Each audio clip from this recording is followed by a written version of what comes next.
삼성전자의 2023년 1분기 잠정 실적이 발표되었습니다. 이를 두고 그레이트 리세션 2023년 경제 전망의 저자이신 김광석 교수님을 모시고 이야기를 나눠보도록 하겠습니다. 교수님 안녕하세요. 네, 안녕하세요. 예, 교수님, 삼성전자의 네, 실적이 발표되었습니다. 네, 이제 잠정 실적이 발표됐는데요. 일단 자료를 먼저 보여드리면서 SK 하이닉스까지 좀 같이 말씀을 좀 드려보도록 하겠습니다. 이제 실적에 대한 그 잠정치, 시장 전망치가 먼저 있잖아요.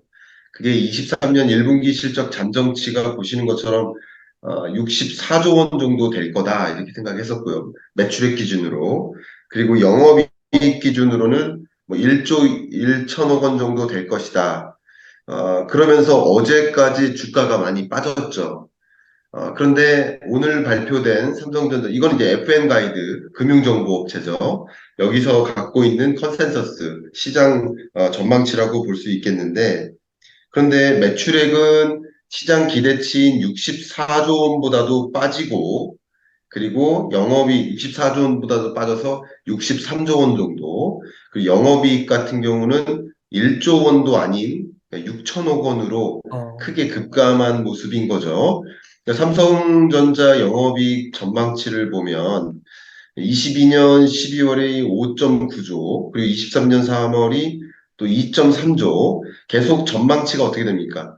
22년 12월까지만 해도 23년 1분기 실적은 그래도 한 6조 정도 될 거야. 이렇게 전망하다가 3월 달까지만 해도 2조 정도 될 거야 하다가 4월 들어서 그래도 1조 1천억 원 정도 될 거야. 이렇게 계속 낮춰 잡았는데 그 전망치 컨센서스보다도 떨어진 거죠.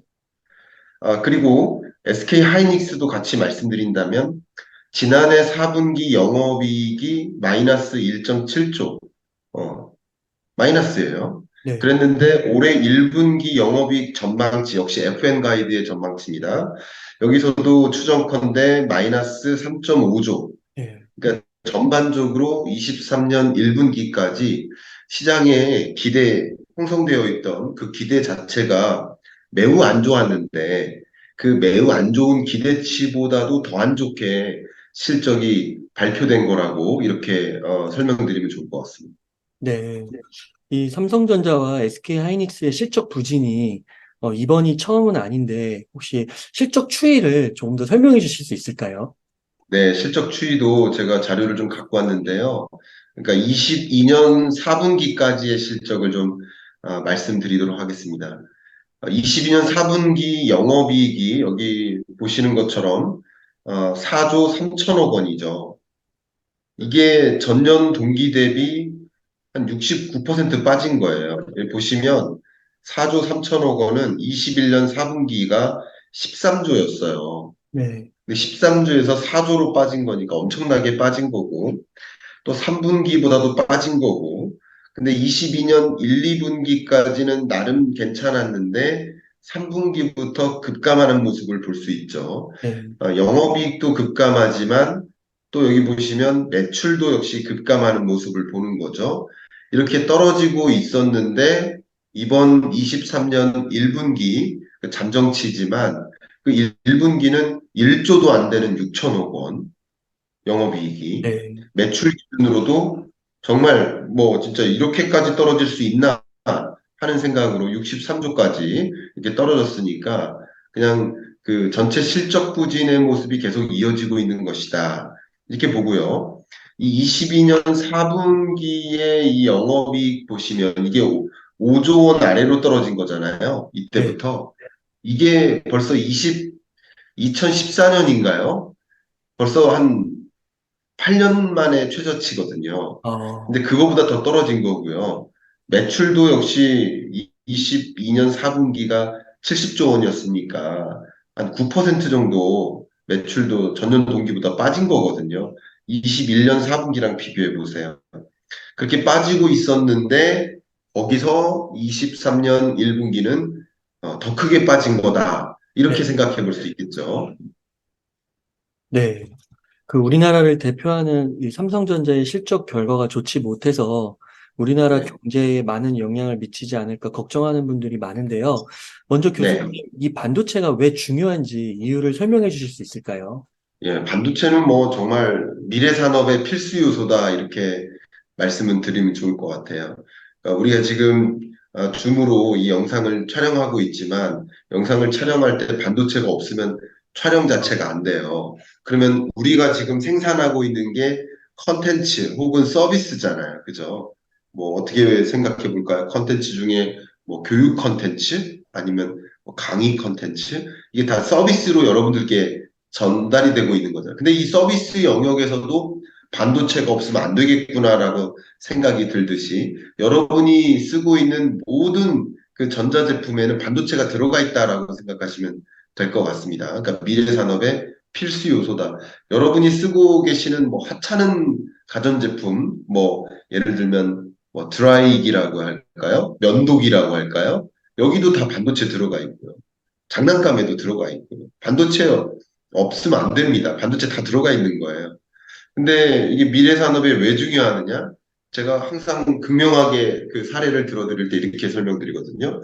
현재 우리가 쓰고 있는 화석연료 기반의 자동차에 반도체가 한 200에서 300개 정도 들어갑니다. 그런데 전기차에는 한 700개 정도 들어가고요.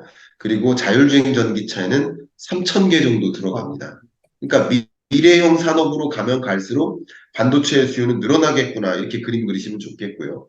더군다나 지금 인공지능 반도체, 챗 GPT 반도체, 자율주행차에 들어가는 반도체 이런 미래 산업의 핵심이 된다라는 말씀을 강조하지 않을 수가 없습니다. 그러니까 미래지향적으로 봤을 때 반도체는 매우 중요한 산업이다. 그리고 우리나라 경제 관점에서도 반도체가 얼마나 중요한지 제가 여러 번 강조해 드렸는데 이 그래프를 다시 한번 보여드리겠습니다. 보시는 것처럼 우리나라 전체 수출에 지배적인 비중을 차지하고 있는 15대 주력 수출 품목들입니다.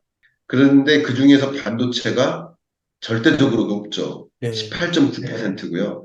이게 22년에 좀 빠져서 18.9%인 거예요. 21년까지만 해도 20%에 가까웠습니다. 그러니까 이렇게 압도적인 비중을 차지하는데 우리 2차 전지 얘기 많이 하자. 제 2차 전지가 좋은 산업인 거 맞아요. 그리고 성장성이 높은 산업인 거 맞아요. 그러나 우리나라 수출 규모 면에서 2차 전지 수출 규모가 보세요. 1.5%밖에 차지하지 않습니다. 네. 근데 반도체 혼자가 20% 정도를 차지한다는 것은 우리나라 수출에서 얼마나 압도적인 비중을 차지하는 수출 품목인가라는 것을 가늠해 볼 수 있어요. 네. 우리나라 또 가전제품 엄청나게 수출하잖아요. 근데 가전제품 TV, 냉장고, 세탁기, 뭐 에어컨 이런 거 다 포함된 가전제품 있잖아요. 다 합해도 여기 보시면 1.3%밖에 안 돼요. 어, 근데 반도체 하나가 18.9%다. 이건 어마어마한 비중이에요.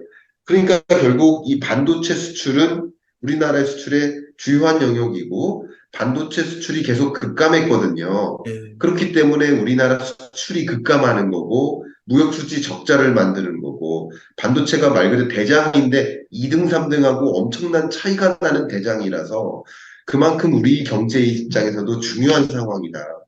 결국 우리나라 설비 투자나 이런 것들도 좀 줄고 있지만 그것도 대부분이 20% 가까이가 반도체 설비 투자라는 거예요. 그만큼 중요한 산업이다. 이렇게 강조하도록 하겠습니다. 좀 더 우려가 되는 거는 최근 국내 반도체 업계 상황을 반도체 네. 선진국 위기에 처했다고 이야기를 하더라고요. 네. 교수님, 이거는 좀 어떤 의미일까요? 예, 삼중고 위기를 정리하면 크게 세 가지인데요. 첫 번째가 앞에 우리 실적 가지고 말씀드렸던 그 적자 얘기입니다. 매출이 줄고 영업이익이 줄고 뭐 적자 가능성이 더 높아지고 뭐 이런 것들이 지금 반도체의 삼중고를 얘기하죠.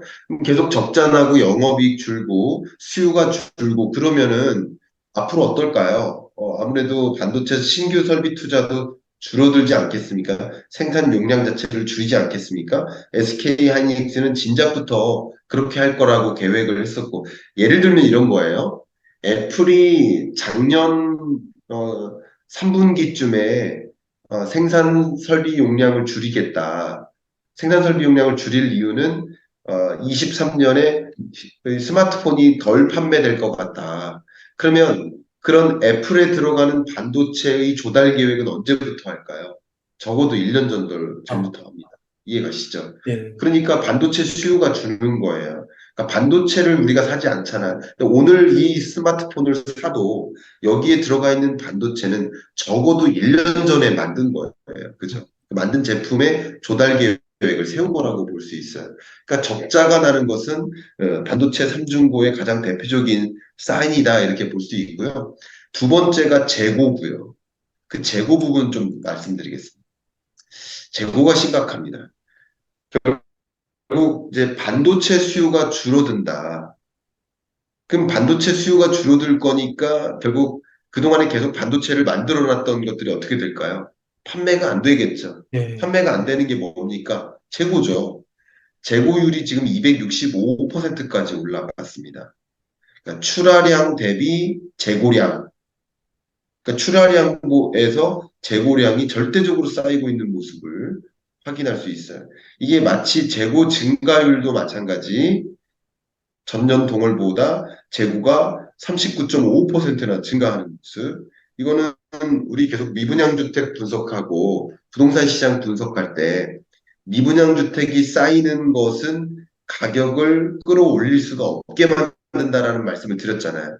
결과적으로 이 역대 최고의 어떤 재고를 보유하는 그 시기인데 지금 그래서 굳이 따지면 한 1년 동안 조업을 쉬어도 그래도 충분히 그 어, 수요에 충족하는 재고를 보유하고 있다라고 약간 우스갯소리로 업계에서 표현도 하고 있습니다. 어, 이게 26년 만에 최고치거든요. 네, 그러니까 그리고 이 재고율 265.7%이 재고율이 1997년 IMF 외환위기 이후 처음인 거예요. 어, 그러니까 출하 대비 재고가 얼마나 쌓였는지를 나타내는 이 재고율이 높을수록 공급 과잉이라는 것을 뜻하죠. 그러면 이런 상황 속에서 어떤 문제가 있을까요? 당연히 재고가 쌓이니까 보시는 것처럼 수출이 줄어들고 있는 것들이 그 재고가 쌓이게 만드는 것을 보여주죠. 네, 22년 8월부터 계속 마이너스입니다. 계속 마이너스. 그리고 마이너스 폭이 더 커져요. 이건 심각한 거거든요. 그러니까 결국 수출로 연결이 안 된다. 이런 것은 재고가 쌓인다라는 것을 같이 보여주는 증거고요. 이렇게 재고가 쌓인다는 얘기는 다시 한번 강조하지만 미분양 주택이 쌓일 때 집값이 떨어지듯이 재고가 쌓일 때 반도체 가격이 떨어지는 거죠. 그러니까 영업이익은 더 떨어지는 겁니다. 매출 감소폭보다 영업이익 감소폭이 더 가파르죠. 매출은 덜 감소하지만 가격이 크게 떨어지니까 어, 영업이익이 떨어지는 거예요. 그렇게 보시면 좋겠습니다. 물론 삼성전자의 실적이 전체 실적이니까 반도체 실적만을 보여주는 건 아니에요. 삼성전자 실적 안에는 스마트폰 영업이익이나 매출 실적도 있고요. 가전제품이나 PC와 같은 이런 여러 영역의 매출 실적, 영업이익 실적이 합치된 건데 반도체 산업 자체가 절대적인 비중을 차지하고 있기 때문에 이런 어떤 반도체 업황을 배제하고 설명할 수가 없습니다. 삼중고라고 했는데 실적이 악화되고 있고요. 두 번째가 재고가 쌓이고 있다. 재고는 특히 가격이 떨어짐을 보여주는 거죠. 세 번째는 삼중고로서 미국 반도체 법, 어, 반도체 지원법, 이것도 또 다른 악조건이다. 라고 이제 좀 강조를 하겠습니다. 이런 것들이 악조건인 거고요. 다만 이제 주가라는 면에서는 다릅니다. 제가 실적을 이야기하고 악조건 상황에 있는데 이게 바닥이냐 아니냐는 조금 이따 또 진단하도록 하겠고요. 네, 어쨌든 지금으로서는 이런 악조건 상황이 제가 경기와 주가를 구분해서 이해하셔야 된다고 계속 강조하고 있잖아요. 그렇기 때문에 제가 지금도 설명 추가적으로 드리는 겁니다. 반도체 경기는 지금 굉장히 안 좋은 악조건 환경하에 놓여져 있다. 이렇게 설명드리겠습니다. 네. 그래서 반도체 삼중고 위기가 실적, 재고, 지원법 이 세 가지로 정리를 해주셨고, 이 반도체 지원법, 일명 칩스법에 대해서는 지난번에 제2차 세부 지침이 공개되었을 때 교수님께서도 즉시 분석을 해주셨잖아요. 이 네. 반도체 지원법이 관심이 많으신데, 국내 반도체 기업들에게 어떤 영향을 미칠까요? 네. 그때 1차 세부 지침 공개됐을 때도 이 자료를 보여드렸는데 반도체 지원법은 마치 그 장학금 지원해 주는 거랑 비슷한데 대신 장학금 받는 대신 우리 나의 노예가 되어줘 약간 이런 느낌인 거예요. 장학금 줄 테니까 학교 마치면 내 노예가 되라. 약간 이런 느낌인 거예요. 굳이 나쁘게 표현한다면. 자, 이렇게 보겠습니다. 첫 번째 반도체 지원법의 독소 조항이 그때도 보여드렸지만 반도체 시설에 접근케 해줘라. 시설에 접근케 해준다는 것은 주로 어떤 거냐면 반도체 공장을 미국에 지면 그 반도체 수요를 특히 우리 미국 국방 산업에 조달할 수 있게 해주겠다.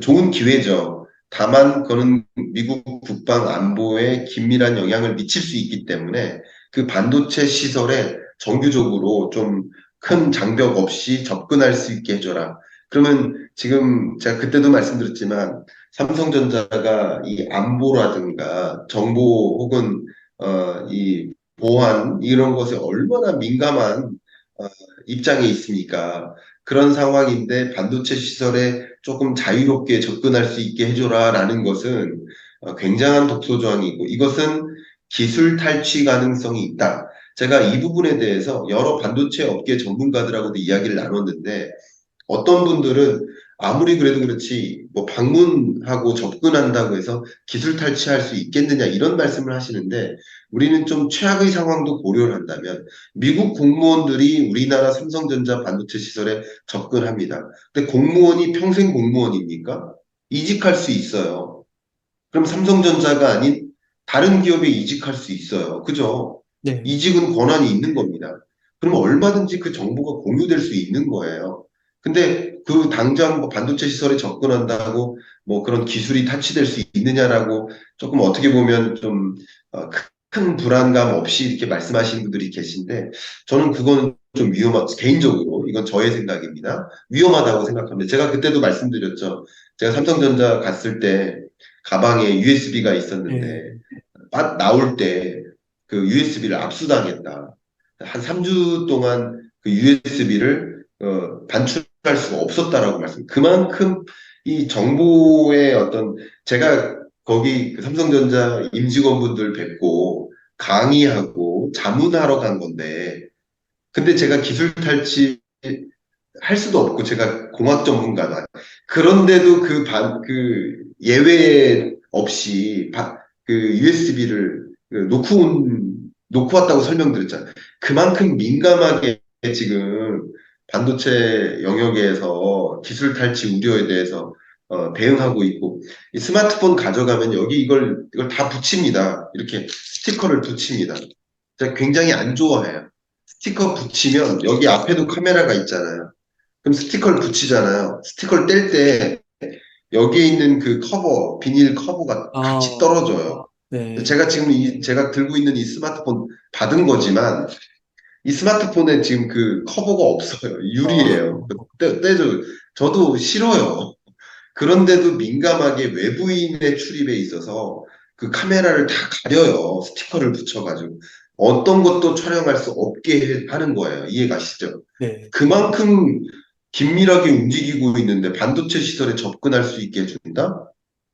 이거는 우려가 되죠. 그런 것들이 우리 이 주가에 영향을 주는 거예요. 그 다음, 초과이익 공유는 조금 애매한데, 거기 그 조항에는 뭐라고 써 있냐면, 그 전망치, 이익에 대한 전망치가 있잖아요.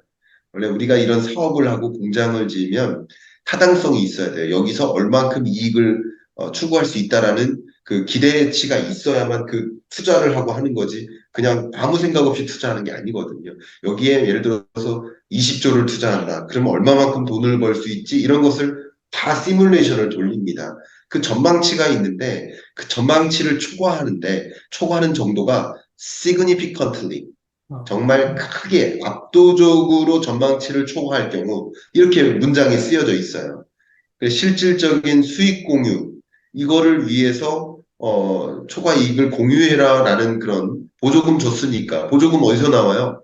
미국 국민의 세금으로부터 나오는 거 아닙니까? 네. 그러니까 그 보조금 줬으니 초과 이익이 많이 기대가 되면 그거 우리 돌려줘라 이 얘기인데 사실 그 초과 이익 받기 위한 겁니까?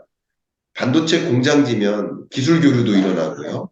많은 그 고용 창출도 일어나고요. 기대되는 것들이 많이 있습니다. 그렇죠? 그런데 이미 기대되는 것들을 충분히 누릴 수 있기 때문에 보조금 주는 거예요. 근데 초과이익을 공유해달라는 것은 뭘까요? 회계 장부를 공유해달라는 거예요. 아까는 기술력인 거고요. 이번에는 영업 기밀을 공유해달라는 거예요. 경영적인, 그러니까 경영 주권을 가져가겠다, 기술 주권을 가져가겠다, 이렇게 볼 수 있겠습니다. 그리고 이 부분 아까 보여드렸던 거 다시 보여드리면 여러 가지가 있지만 여기 중국 투자 확대를 제한하겠다라는 얘기가 있죠. 이 부분이 좀 중요합니다. 보조금을 수용할 경우에 중국 내 어떤 첨단 반도체는 그 향후 10년간 또 생산 능력의 뭐 5% 정도를 또 이렇게 늘리지 못하게 한다. 또 범용 반도체 같은 경우는 뭐 10% 정도 생산 능력을 늘리지 못하게 한다. 라는 조항인 거예요. 근데 삼성전자와 하이닉스가 중국에서 반도체를 얼마나 많이 생산합니까? 그리고 범용 반도체가 아닌 주로 첨단 반도체를 생산합니다. 그 중국에 생산하고 있는 것이. 그러니까 더 타격이 있을 수 있는데, 그때도 보여드렸지만, 삼성전자는 이 낸드 플래시의 40%를 산시성 시안 공장에서 생산하고 있고요. SK 하이닉스는 장수성 우시 공장에서 D램 생산의 48% 이상을 또 낸드 플래시죠. 20%를 생산하고 있습니다. 이미. 근데 반도체 산업의 특성이 뭐예요?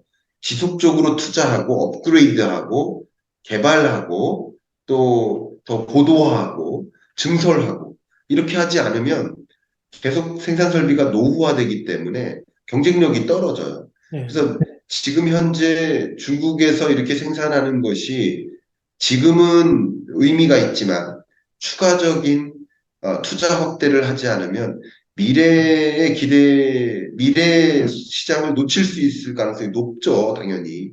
다른 시장도 아니고 반도체 시장이니까. 그런 면에서 중국 투자를 확대를 제한한다. 이것은 굉장한 압박이라는 것을 좀 강조하도록 하겠습니다. 아, 이게 삼중 공고죠. 네. 그죠? 매출, 그리고 재고, 재고, 그리고 지원법. 반도체 지원법. 네. 네, 그렇습니다. 예, 전반적으로 좀 위기감이 고조가 되면서 만족스럽지가 않은데요. 네. 반도체 경기로 좀 봤을 때는, 이제 좀 바닥이라고 할 수는 있을까? 아니면 더 악화될 것으로 보이나 궁금합니다. 네, 지금 잠깐 전에 삼성전자 주가를 확인했는데 굉장히 강한 플러스죠. 또 얼마 전에 마이크론 실적 발표가 있었어요. 마이크론은 3대 반도체 기업이죠. 어, 메모리 반도체 영역에서도 그렇고. 그래서 이제 주로 바로미터라고 하고요. 실적 발표가 가장 빨라서도 있습니다. 근데 실적도 그 마이크론도 악의 실적이었는데 그날 주가가 급등했습니다. 오늘도 삼성전자 실적이 발표됐는데 주가는 오히려 굉장히 높은 수준을 유지하고 있습니다. 이건 왜 그럴까요? 그러니까 선반영이죠. 어, 주식은 계속 선반영이고 주식은 계속 소위 말하는 선행지표 성격이기 때문에 어제까지 컨센서스가 나왔을 때 다 반영된 것이고요. 어제까지 많이 떨어졌죠.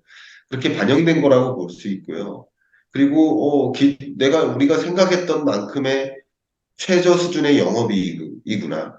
생각했던 만큼의 정말 악한 악조건의 그런 매출 실적이구나. 라는 것을 이제 반영했다고 볼 수 있고, 첫 번째는. 두 번째, 이렇게 주가가 다시 반등하는 그런 이유는 이게 바닥이다라는 확신인 거죠. 특히 외국인이 많이 들어오고 있거든요. 네. 그럼 바닥이라는 것도 인식이 같이 들어가서라고 볼 수 있겠습니다. 왜냐하면 경기 사이클상 반도체는 제가 말씀드리지만 선행지표예요. 반도체 산업 자체가. 왜냐하면 지금 예를 들어서 23년 내내 경기 침체가 온다 하더라도 24년부터는 반등한다라고 제가 여러 번 말씀드렸죠. 경기 침체 국면이 길지는 않는다. 그럼 24년에 반등한다라고 기대하면 그러면 많은 가전제품이나 스마트폰이나 반도체 수요처에서 이제 수요가 늘어날 것을 기대할 수 있잖아요. 바닥이 23년 1분기고 2분기부터는 그러니까 24년 수요에 충족시키기 위한 반도체 수요가 늘어날 거라고 생각할 수 있잖아요. 그런 생각들이 뒷받침돼서 반도체 실적은 23년 2분기가 더 떨어질 수도 있습니다. 실적은. 그러나 1, 2분기에 이 주식은 주가는 바닥이라고 볼 수도 있는 거죠. 그래서 주가가 바닥이냐, 실적이 바닥이냐, 두 가지를 좀 구분해서 이해를 할 필요가 있고, 바닥이라고 생각하고 많은 또 투자자들이 진입하는 것이다. 이렇게 해석해 보면 좋겠고요. 또 이것이 제가 지난번에도 말씀드렸습니다만 오늘 밤에 또 고용지표도 네. 발표되잖아요. 이제 금리 인상 끝났다라는 생각하고도 같이 맞물리는 겁니다. 금리 인상이 이제 곧 끝난 것 같아. 끝난 것 같다라고 이렇게 시장이 기대하는 그런 기조가 이제 또 다른 전환점을 가져오는 것이고, 그럴 때 뭐부터 또 살까요?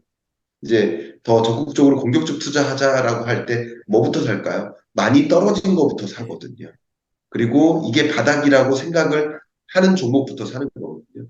그런 면에서 바닥 찍고 반등하는 모습이라고 생각해 볼 수도 있겠습니다. 오히려 전환점이 있을 때 그 전환점을 이끄는 역할도 반도체다 이렇게 볼 수 있는 것이죠. 음, 그래서 주가와 실제 경기는 약간 이제 주가가 선반영을 해서 움직일 수 있다. 그거를 이해하면 네. 투자를 할 때 또 도움이 많이 되겠네요. 그럼요. 네. 예. 교수님, 이런 전반적인 상황 속에서 정말 우리나라의 기둥과 같은 산업이기도 해서 우리 정부의 대응도 필요할 것 같은데요. 좀 정부는 네. 어떻게 대응해야 할 것으로 좀 보이시나요? 네. 저는 그 어느 때보다도 정부의 대응이 중요하다. 이렇게 생각이 되고요. 우리나라 반도체 수출액을 보면 제가 그전에도 보여드린 바 있지만 다시 보여드리겠습니다. 우리나라 반도체 수출이 매우 중요하다는 것은 강조했고요. 그 많은 수출액 중에 40% 이상이 중국으로 가고 있고 상대적으로 적은 비중인 7% 정도가 미국으로 가고 있습니다. 그만큼 경제적으로 또 반도체 경제라는 관점에서는 중국에 많은 의존을 하고 있다. 이렇게 생각해 볼 수 있고요. 다만 안보나 외교적으로 미국에 의존하고 있다. 경제적으로는 중국에 의존하고 있다. 두 나라 다 중요하다라는 말씀을 드려요. 뭐 그런 것뿐만 아니라 미국이 또 중요한 이유는 반도체 밸류 체인 상에서 앞단에 있는 R&D나 설계 영역의 강자예요. 그리고 일본은 소재 영역의 강자예요. 그리고 우리나라는 그런 생산 영역이나 메모리 영역의 강자예요. 그런 강자들끼리 지금 뭔가 기술 다툼을 하고 있는 모습이다. 라고 생각을 해볼 때 지금은 어쩌면 정부로 따지면 산업통상자원부의 역할보다 외교부의 역할이 더 중요하다. 그러니까 이런 일들은 외교적으로 풀어야 될 일이지 정책적으로 기술 담합적으로 법적으로 처리할 일이 아니라는 거죠. 그래서 우리는 미국도 중요하고 중국도 중요하다라는 스탠스를 가져갈 수 있도록 그 어느 때보다 외교적 교섭력을 발휘해야 될 그런 시점이라고 생각하고 반도체 산업이 이만큼 우리 경제에서 중요하기 때문에 그 중요한 산업을 현재도 놓지 말고 미래에도 놓치지 않을 수 있도록 하는 노력 이런 것들이 필요하다고 생각이 되고요. 끝으로 산업통상자원부 사이드에서 할 수 있는 일이 국내 물론 수출입이나 뭐 반도체 지원법을 또 파견하는 일도 있고 우리를 좀 예외로 해달라라는 그런 협상도 있겠지만 국내 반도체 클러스터를 조성하는 우리 용인, 기흥 그리고 시흥, 평택 예. 반도체 세계 최대 클러스터를 조성하는 거죠. 이런 것을 통해서 말 그대로 반도체 전체를 집적시키고 우리나라가 반도체 밸류 체인 상에서 생산과 메모리 반도체뿐만 아니라 설계나 소재 영역도 그리고 시스템 반도체나 첨단 반도체 영역도 밸류체인 전체를 가져갈 수 있도록 클러스터를 조성하고 그쪽에 집적될 수 있도록 노력하는 거. 그러니까 미국에도 공장 짓고 중국의 공장을 잃지 않고 우리나라에도 거대 이 클러스터를 조성함으로써 이 삼성전자 혹은 SK 하이닉스를 비롯한 우리 반도체 산업 전체 두 개만 반도체 기업이 아닙니다. 그 반도체 기업의 수많은 공급업체나 또 그 테스트 업체나 그게 우리나라 한 800여 개가 됩니다. 그런 기업들이 그 활로가 결정되는 일이기 때문에 정말 외교적인 교섭력, 또 기술의 초격차, 밸류체인의 확보 그런 노력을 정말 뒤로 하면 안 되겠다는 생각을 여러분께도 좀 전달해 드립니다.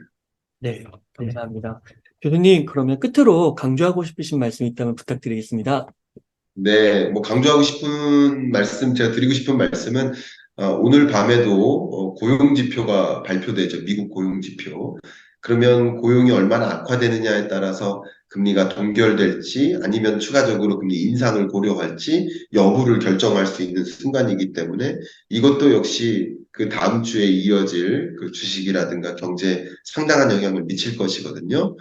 그런 것도 좀 주목하시면서 이런 업황과 그 산업 섹터도 좀 보시되 거시경제를 같이 보시면서 올바른 투자 의사 결정하실 때 좀 도움이 됐으면 좋겠습니다.